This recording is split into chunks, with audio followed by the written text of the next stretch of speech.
The first thing I want to talk to you guys today about is that even with this whole thing of trying to figure out who Jesus Christ is, the first vision that God is going to give us is a thing called ear vision. So what I want you to understand is that what you see and what you say is relative to what you hear. We hear differently. We talk according to what we hear. We speak according to the things we've been listening to. See, with me, I've been in 3 different areas in my life. I've been in the ghetto at some point in my life. I've been in the country at some point in my life, and I've been in the more proper places in life. And so for me, my whole language is messed up because I can be ghetto one moment, then I can be country one moment, then I can be proper one moment. I call it get-country opera. It ain't even really a thing. Talk according to what we see. We talk. We emulate what's being poured into us. And the reason why ear vision is so important is because there are 3 gates to your heart. There's your ear gate, your eye gate, and your mouth gate. So whatever's coming in or out of these 3 gates are reflective of what's in your heart. Because many of us are reflective. Everything that's going in your ear, everything that's coming through your eyes, everything that's coming in and out of your mouth is reflective of the condition of your heart. Because what you hear affects the person you become.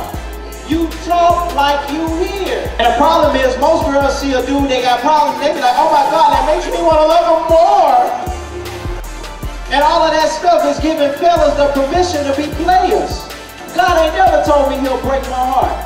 God told me I will never leave you, neither will I forsake you. He says, whatever you want, I got it. If you need anything, call on me. Because whatever you pour into you, that's what's going to come out of you. If you pour lonely songs into you, lonely songs going to come out of you. If all you listening to is watching things that are ungodly, then ungodly things will come out of you. Don't get mad and don't be talking about you struggling with cussing and every song you listening to got a cuss word in it. And we begin to emulate what we heard. Ear vision.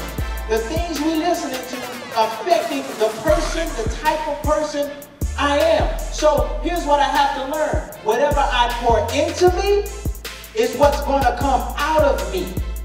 If I pour mess and junk into me, then I'm going to get mess and junk out. Here's what I want you guys to begin to do. Practice listening to gospel music. Listen to Christian music. You might not feel like doing God things all the time, but you don't feel like taking NyQuil all the time. You don't feel like taking Tylenol all the time.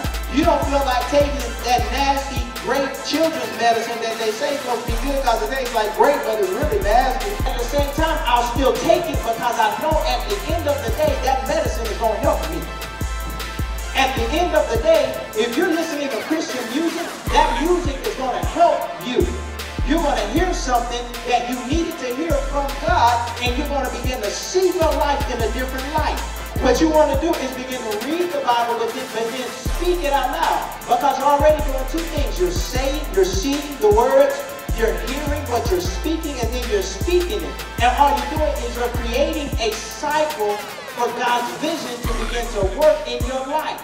You're creating a cycle for spiritual things to begin to work because your eyes are at work, your mouth is at work, and your ears are at work, and all of this stuff is reinforcing the Word of God back into your life. We've had enough cycles of seeing ourselves being depressed. We've had enough cycles of seeing ourselves fighting with parents. We've had enough cycles of seeing ourselves ditching school and not making the grade and struggling with teachers. Why not start some new cycles whereby we can allow the things of God to overtake our lives? Why not give ourselves a chance to do something right and allow the spiritual things of God to take over the natural areas of our lives?